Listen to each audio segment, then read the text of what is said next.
বন্দ্যোপাধ্যায়ের যে কোনো মিছিলে যাকে একদম পাশে দেখা যেত সে হচ্ছে রচনা বন্দ্যোপাধ্যায়, এবং এই মুহূর্তে দাঁড়িয়ে তিনি যে কোনো সাক্ষাৎকারে একটি কথা বলছেন যে তিনি সেলিব্রিটি বলে তার ফেসকে হ্যাঁ, ইউজ হ্যাঁ, করা হ্যাঁ। হয়েছে এবং এবং ওরা দলে বহুদিন এত ধরে দুর্নীতি কমপ্লেনও রয়েছে তিনি করছে যদি যে জানতেন তিনি কখনোই রাজনীতিতে আসতেন এবং আসুন না, এই আসুন না। দল করতেন না।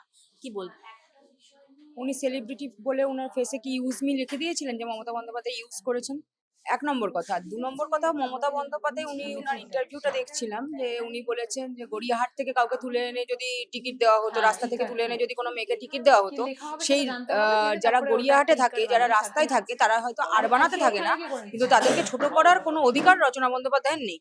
আর দ্বিতীয় কথা, মমতা বন্দ্যোপাধ্যায় যদি চান, মমতা বন্দ্যোপাধ্যায়, আপনারা জানেন যে আহ, মিতালি বাগকে, উনি একজন অঙ্গনওয়াড়ির কর্মী, ওনাকে তুলে এনে যদি এমপি করতে পারেন তাহলে গড়িয়াহাট থেকে তুলে এনেও কাউকে এমপি করতে পারেন, এটা রচনা বন্দ্যোপাধ্যায় জানা উচিত। তিনি বলছেন যে তিনি ১৫০টার ওপরে ছবি করেছেন এবং সেটা তৃণমূলের জন্য তিনি সাফল্য পাননি। আর বানাতে থাকতে গেলে একটা যোগ্যতা লাগে। হ্যাঁ, আর বানাতে থাকতে গেলে অবশ্যই যোগ্যতা লাগে, যার যেমন যোগ্যতা সে কে কোথায়। দেখুন, আজকে আমার মানে যারা, আমি আবার তো একবার বললাম, এত অহংকার, যারা ধরুন এই বৃষ্টিতে, উনি একজন এমপি, উনি মানুষের এমপি, উনি সাধারণ মানুষের ভোটে জিতেছেন। প্রত্যেকটা সাধারণ মানুষ কিন্তু আরবানাতে থাকতে পারে না।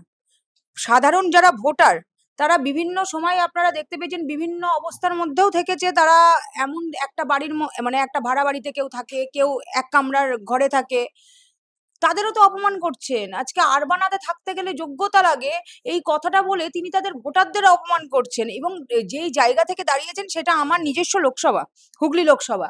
সেই হুগলি লোকসভায় এমন একটা জায়গাতে ৭টা বিধানসভা, সেখানে বলাগড় আছে, সেখানে পান্ডুয়া আছে, সেখানে আপনার চুঁচুড়া যেমন আছে, চন্দননগর আছে, সিঙ্গুর আছে।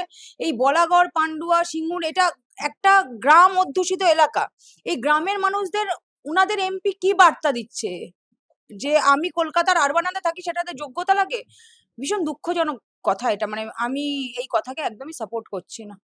২১শে জুলাই সামনে এবং এই মুহূর্তে ঋতব্রত বন্দ্যোপাধ্যায় তৃণমূল এবং মমতা বন্দ্যোপাধ্যায় তৃণমূল, এই দুই তৃণমূলের মধ্যে টানাটানি যে ২১শে জুলাই সমাবেশ আসলে কে করবে? দেখুন, ২১শে জুলাই আমরা যারা মমতাপন্থী তৃণমূলটা করি, আমরা যারা আমাদের নেত্রী মমতা বন্দ্যোপাধ্যায়ের মুখ দেখে তৃণমূলটা করি, সেই তৃণমূলের যারা আমরা, এই প্রজন্ম, সেই প্রজন্ম জানি ২১শে জুলাইয়ের ইতিহাস কি। ১৯৯৩ সালে নো আইডেন্টিটি কার্ড নো ভোটের জন্য যখন মহাকরণ শান্তিপূর্ণ একটা মিছিল মমতা বন্দ্যোপাধ্যায় নিয়ে গেছিলেন, সেই মিছিলে সেই তৎকালীন মানে বামপন্থী সরকার আহ গুলি চালিয়ে ১৩ জনের প্রাণ নিয়েছিল। তখন কিন্তু ঋতব্রত বন্দ্যোপাধ্যায় সেই সরকারের প্রোডাক্ট। আজকে ঋতব্রত বন্দ্যোপাধ্যায় বলছে যে ২১শে জুলাইয়ের জন্য তার নাকি মানে গা, মানে মন থেকে কষ্ট বেরিয়ে আসে। সুতরাং এইসব লোক দেখানো সাধারণ মানুষ বুঝছে, কারা কি বলতে চাইছে, কারা কি বলছে, তাদের মনের কথা কি সাধারণ মানুষ বুঝছে। মমতা বন্দ্যোপাধ্যায় যখন কংগ্রেসে ছিলেন এবং পরবর্তীকালে যখন তৃণমূল কংগ্রেস দল গঠন করেছেন, আমরা দেখেছি যে ১৯৯৩ সালের পর থেকে আজকে ২০২৫ অব্দি মমতা বন্দ্যোপাধ্যায় আপনার ২১শে জুলাই করেছে, এবং ২০২৬-ও মমতা বন্দ্যোপাধ্যায় ২১শে জুলাই করবে। সেই মমতা বন্দ্যোপাধ্যায়ের করা ২১শে জুলাইয়ের সাধারণ যারা কর্মী, যারা বুথ কর্মী, যারা তৃণমূল কংগ্রেসটাকে ভালোবাসে মমতা বন্দ্যোপাধ্যায়ের মুখ দেখে, তারা কিন্তু মমতা বন্দ্যোপাধ্যায়ের করা ২১শে জুলাইয়েই আসবে। এবং তারা নেত্রীকে, তাদের তো কোনো স্বার্থ নেই, তারা ঋতব্রতদের মতো প্রচুর টাকা রোজগার করতে যাচ্ছে না অন্য দলে। সুতরাং তারা মমতা বন্দ্যোপাধ্যায়কে দেখেই তৃণমূলটা করেন, এবং ২১শে জুলাই মমতা বন্দ্যোপাধ্যায়ের ডাকেই তারা আসবে। কিন্তু ঋতব্রত প্রকল্পে তৃণমূল তারা বলছেন যে মমতা বন্দ্যোপাধ্যায় থেকে দ্বিগুণ লোক নিয়ে তারা রাস্তায়। দেখি না, হ্যাঁ, এবার যদি আমাদের গায়ে গায়ে ঘেঁষে ঘেঁষে করে, আমাদের ভুল বুঝিয়ে আমাদের কর্মীদেরই নিয়ে যায়, সেটা আলাদা কথা। এবং ঋতব্রত বন্দ্যোপাধ্যায়কে নিয়ে নতুন করে কিছু বলার নেই। ঋতব্রত বন্দ্যোপাধ্যায় এমনি ভীষণ ফেমাস, তার একটা ভিডিও নিয়ে। তো আমি এতটা ফেমাস নই, তাই আমি ফেমাস লোক নিয়ে বেশি কিছু বলতে চাই না। শুধু বলবো যে ঋতব্রত বন্দ্যোপাধ্যায় যে কথা বলছে, সেই কথা হাস্যকর কথা। কারণ আমি সবসময় একটা কথাই বলেছি, যে ঋতব্রত বন্দ্যোপাধ্যায়ের রাজনৈতিক জন্ম হয়েছে সিপিআইএম এ, তাই তো? ঋতব্রত বন্দ্যোপাধ্যায়ের রাজনীতিক জন্ম হয়েছে সিপিএম এ। ঋতব্রত বন্দ্যোপাধ্যায়ের রাজনৈতিকভাবে বেড়ে ওঠা তৃণমূলে। ঋতব্রতর বন্দ্যোপাধ্যায়ের রাজনৈতিকভাবে মৃত্যু ঘটবে বিজেপির বি টিম হয়ে। আপনারা শুধু দেখতে থাকুন, সময়ের অপেক্ষা। আরেকটি এই প্রসঙ্গে আসবো যে স্টে অর্ডার রয়েছে আদালতে, তা সত্ত্বেও হকার উচ্ছেদ হচ্ছে এবং সেই হকার উচ্ছেদের জেরেই একজন হকার যিনি ঝালমুড়ি বিক্রেতা তিনি আত্মঘাতী হয়েছেন, তাকে ট্রেনে উঠেই তাকে চার্জ দিতে হয়েছে সেই কারণে, কি বলবো?